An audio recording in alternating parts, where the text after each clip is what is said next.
Video जर आवडला तर मित्रांनो चॅनलला सबस्क्राईब करायचं आहे, सोबतच व्हिडिओची लिंक मित्रांपर्यंत शेअर करायचं आहे. प्रश्न बघा 3/2 छेदामध्ये 4 आहे.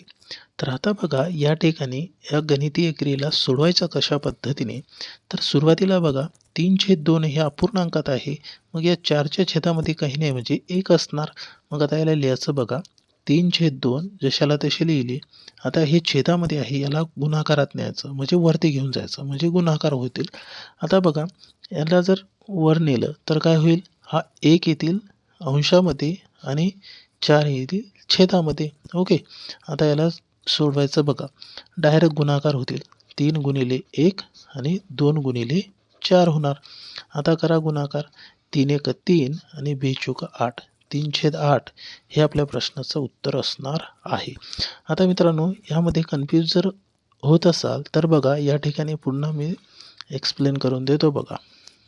आता किती आहे, 3/2 आहे. मग याच्या भागाकारामध्ये आहे म्हणजे या ठिकाणी भागाकार लिहू शकतो. किती येणार मग 4/1. ओके. आता 3/2 जशाला तसे येतील. भागाकाराचा केला गुणाकार, भागाकाराचा केला गुणाकार.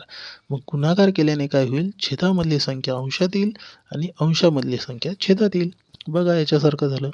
आता सरळ काय करायचं, अंशाचा गुणाकार. 3 गुणिले 1 2 गुणिले 4 किती येतील मग यांचा गुणाकार केल्यावर, 3 1 3 आणि 2 चौक 8. बघा 3/8 आलं. क्लिअर झालं आता. ठीक आहे. आवडल्यास व्हिडिओला लाईक करायचं आहे.